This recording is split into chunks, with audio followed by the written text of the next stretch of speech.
For the hyperreal and the imaginary Disneyland is a perfect model of all the entangled orders of simulacra. It is first of all a play of illusions and phantasms, the pirates, the frontier, the future world, etc. This imaginary world is supposed to ensure the success of the operation. But what attracts the crowds the most is without a doubt the social microcosm, the religious, miniaturized pleasure of real America, of its constraints and joys.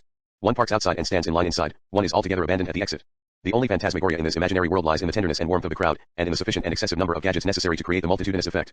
The contrast with the absolute solitude of the parking lot, a veritable concentration camp, is total.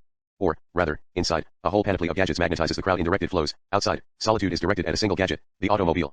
By an extraordinary coincidence, but this derives without a doubt from the enchantment inherent to this universe, this frozen, childlike world is found to have been conceived and realized by a man who is himself now cryogenized, Walt Disney, who awaits his resurrection through an increase of 180 degrees centigrade. Thus, everywhere in Disneyland the objective profile of America, down to the morphology of individuals and of the crowd, is drawn. All its values are exalted by the miniature and the comic strip. Embalmed and pacified. Whence the possibility of an ideological analysis of Disneyland. L. Marin did it very well in Utopics, GDE Space Utopias, play of space digest of the American way of life, panegyric of American values, idealized transposition of a contradictory reality. Certainly. But this masks something else, and this ideological blanket functions as a cover for a simulation of the third order. Disneyland exists in order to hide that it is the real country, all of real America that is Disneyland, a bit like prisons are there to hide that it is the social in its entirety, in its banal omnipresence, that is carceral. Disneyland is presented as imaginary in order to make us believe that the rest is real, whereas all of Los Angeles and the America that surrounds it are no longer real, but belong to the hyperreal order and to the order of simulation. It is no longer a question of a false representation of reality, ideology, but of concealing the fact that the real is no longer real, and thus of saving the reality principle. The imaginary of Disneyland is neither true nor false, it is a deterrence machine set up in order to rejuvenate the fiction of the real in the opposite camp.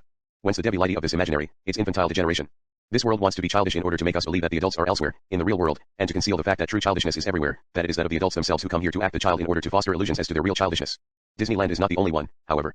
Enchanted Village, Magic Mountain, Marine World, Los Angeles is surrounded by these imaginary stations that feed reality, the energy of the real to a city whose mystery is precisely that of no longer being anything but a network of incessant, unreal circulation, a city of incredible proportions but without space, without dimension.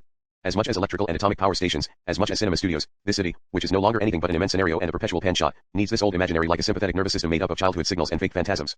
Disneyland, a space of the regeneration of the imaginary as waste treatment plants are elsewhere, and even here. Everywhere today one must recycle waste, and the dreams, the phantasms, the historical, fairy-like, legendary imaginary of children and adults is a waste product, the first great toxic excrement of a hyperreal civilization. On a mental level, Disneyland is the prototype of this new function. But all the sexual, psychic, somatic recycling institutes, which proliferate in California, belong to the same order. People no longer look at each other, but there are institutes for that. They no longer touch each other, but there is contact therapy. They no longer walk, but they go jogging, etc.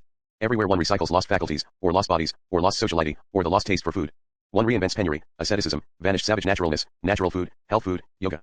Marshall Solons's idea that it is the economy of the market, and not of nature at all, that secretes penury, is verified, but at a secondary level, here, in the sophisticated confines of a triumphal market economy is reinvented a penury/sign, a penury/simulacrum, a simulated behavior of the underdeveloped, including the adoption of Marxist tenets, that, in the guise of ecology, of energy crises and the critique of capital, adds a final esoteric aureole to the triumph of an esoteric culture. Nevertheless, maybe a mental catastrophe, a mental implosion and involution without precedent lies in wait for a system of this kind, whose visible signs would be those of this strange obesity, or the incredible coexistence of the most bizarre theories and practices, which correspond to the improbable coalition of luxury, heaven, and money, to the improbable luxurious materialization of life and to indiscoverable contradictions.